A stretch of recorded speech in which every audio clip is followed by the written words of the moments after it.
जय हिंद दोस्तों। तो आइए चलिए जानते हैं एमएस वर्ड में होम टैब के बारे में। होम टैब में हम यहाँ पर अब पैराग्राफ सीखेंगे। पैराग्राफ में सबसे पहले यहाँ पे ऑप्शन है बुलेट्स का। कुछ भी हम जब लिख रहे होते हैं और उन्हें सीरियल में लिखना होता है, नंबरिंग में लिखना होता है, तो फिर उन सब के लिए हम पैराग्राफ्स में बुलेट्स, नंबर्स या फिर अलग अलग प्रकार के टाइटल का उपयोग करते हैं। तो आइए पहले हम बुलेट, यहाँ पे बुलेट को सिलेक्ट करते हैं। यहाँ पे कुछ भी लिखते हैं।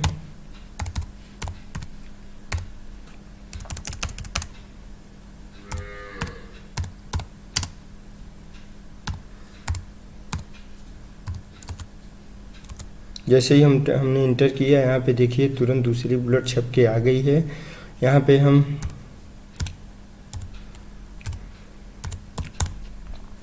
प्रिंटर में फिर से यहाँ पे हम इंटर किए। देखिए यदि प्रिंटर के बारे में भी इसके ऑप्शंस को भी लिखना है तो यहाँ पर कीबोर्ड में हम टैब बटन का उपयोग करेंगे। जैसे ही हमने टैब का उपयोग किया तो प्रिंटर के लिए भी अलग अलग के ऑप्शन बन के चले आए। इसी प्रकार से हमने यहाँ पर लेजर प्रिंटर,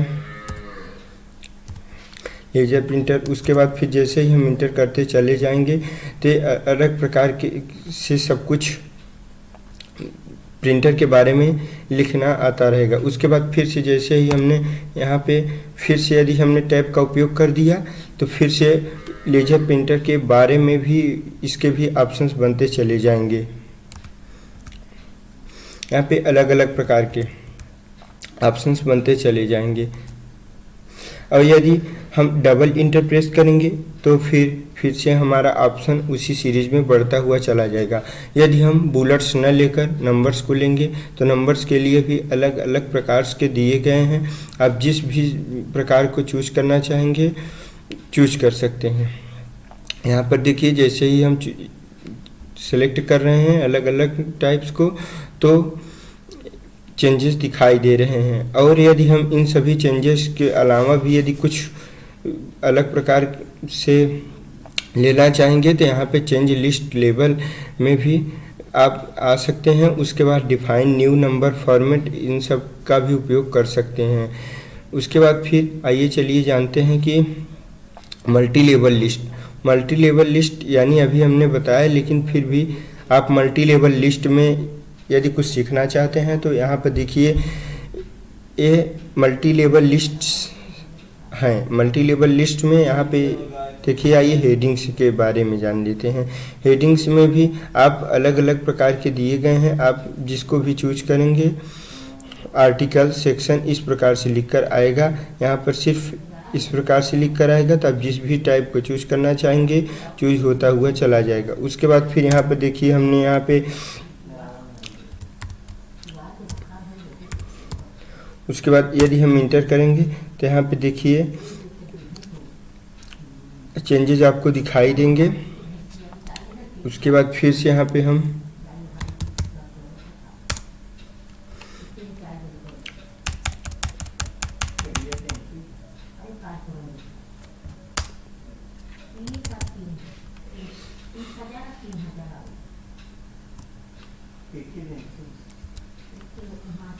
यहाँ पर हम फिर से चूज कर रहे हैं, यहाँ पे हम चूज कर लेंगे। उसके बाद फिर यहाँ पे कुछ भी लिखना प्रारंभ करेंगे। ये मल्टी लेवल का है, यानी इसको हम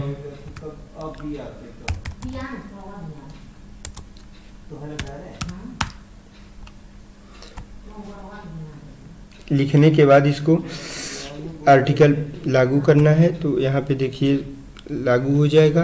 उसके बाद फिर आगे हम आइए जानते हैं इंडेंट क्या होते हैं। इंडेंट को जानने के लिए हम इन सबको पहले डिलीट कर देते हैं। जैसे ही हम डिलीट करेंगे यहाँ पे उसके बाद फिर यहाँ पे कुछ हम लिख लेते हैं।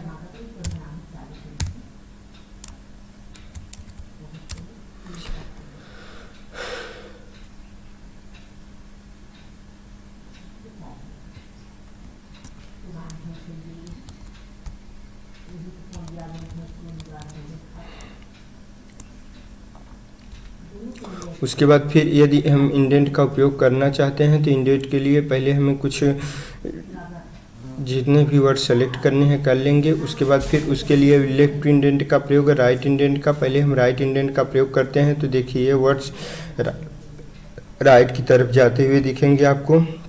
उसके बाद यहाँ पे लेफ्ट का प्रयोग करेंगे, लेफ्ट की तरफ जाते दिखेंगे। उसके बाद फिर यहाँ पर आते हैं, यदि हम कुछ भी सेलेक्ट किए हैं उनको अल्फ़ाबेट के रूप में हम करना चाहते हैं तो ये उसके लिए है। जैसे कि यहाँ पे हम न्यू पेज ले लेते हैं, न्यू पेज ले लेंगे। उसके बाद फिर न्यू पेज लेने के बाद यहाँ पर हम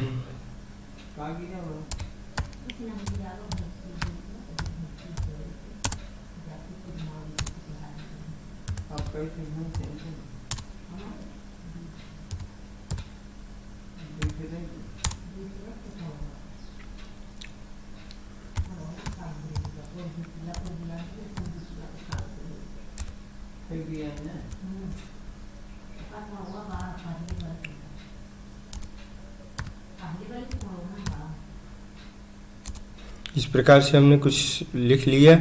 उसके बाद फिर इनको हम सेलेक्ट करेंगे। सिलेक्ट करने के बाद यदि हम अल्फ़ाबेटिकल में करेंगे, उसके बाद फिर हम टेक्स्ट करते हैं, टेक्स्ट में ओके कर देते हैं तो देखिए यहाँ पे आपको कुछ चेंजेस दिखाई देंगे।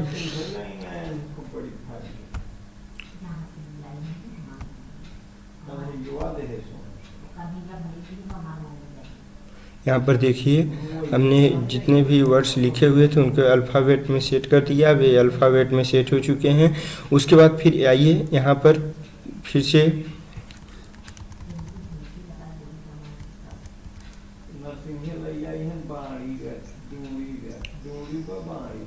यहाँ पर इस पेज पे आ चुके हैं हम। उसके बाद फिर पैराग्राफ्स में अब आइए हम जानते हैं कि यहाँ पर align left, align right, justify, इन सब के बारे में।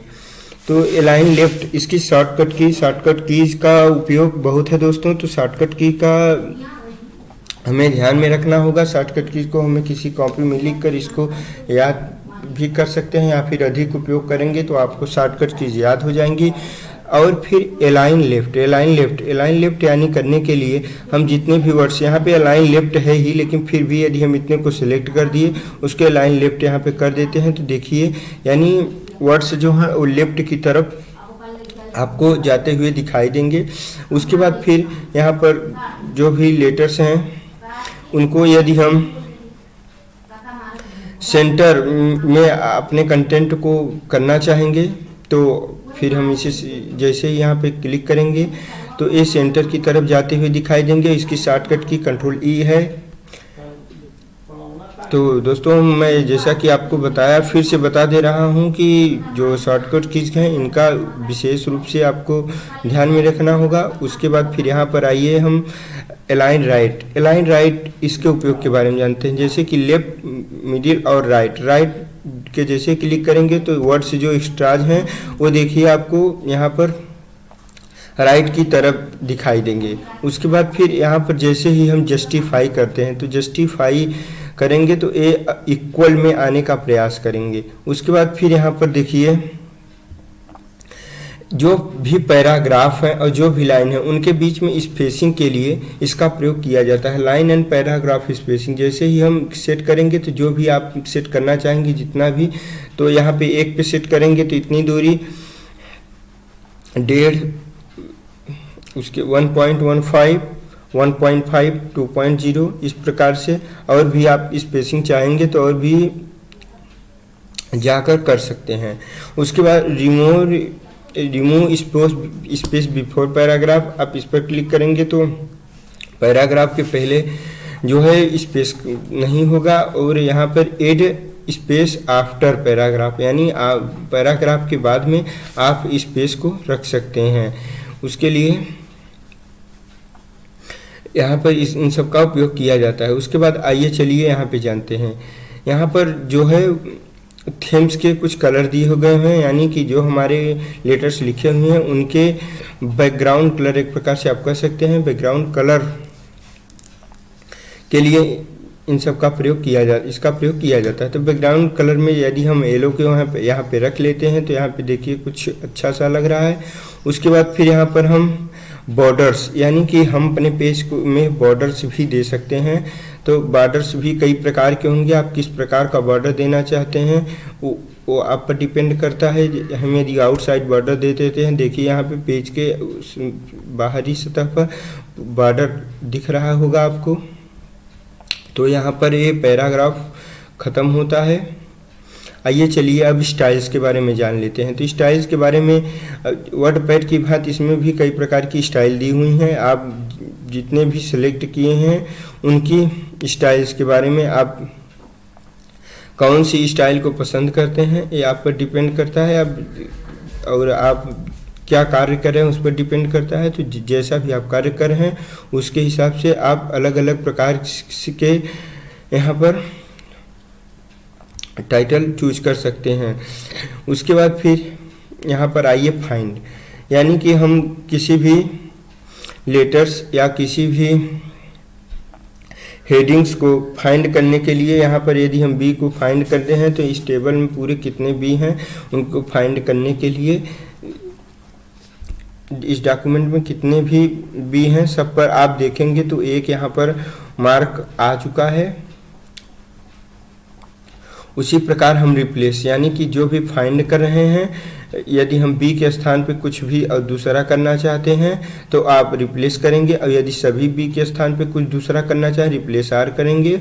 उसके बाद फिर आप फाइंड नेक्स्ट, यानी कि जिस बी पे सिलेक्टेड है नेक्स्ट करते चले जाएंगे तो आप आगे चले जाएंगे जिस भी बी को आपको चेंज करना होगा।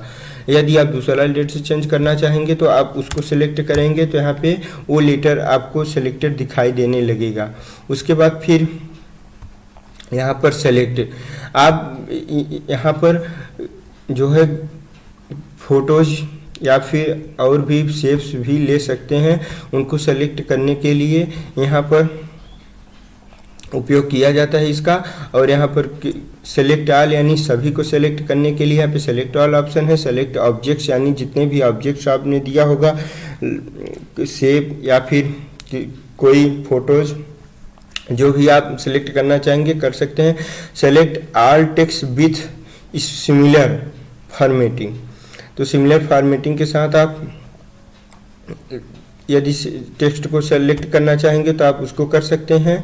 उसके बाद फिर यहाँ पे हम सिलेक्शन पैन, यानी आपने क्या क्या सिलेक्ट किया है तो वो दिखाएगा। यदि यहाँ पे हम मान लीजिए कि इंसर्ट में जाकर यहाँ पर एक टेबल ले लेते हैं, तो टेबल बनाने के लिए चलिए हम यहाँ पे एक टेबल चूज कर लेते हैं।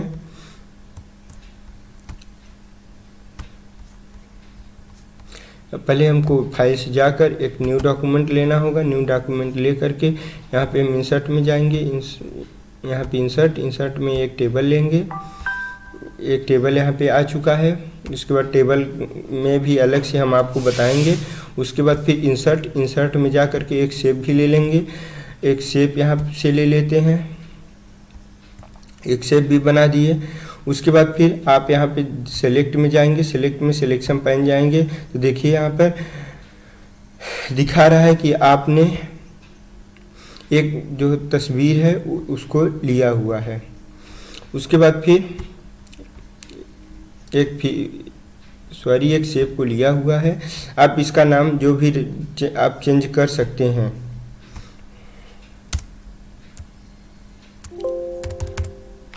आप कुछ भी नाम दे देंगे तो वो वही नाम हो जाएगा।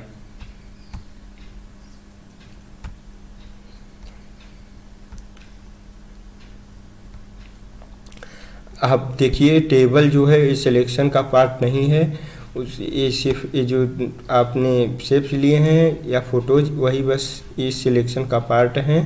उसके बाद फिर मिलते हैं अगली वीडियो में। इस वीडियो में बस इतना ही। अगली वीडियो में हम आपको इंसर्ट के बारे में बताएंगे। तो चलिए, जय हिंद।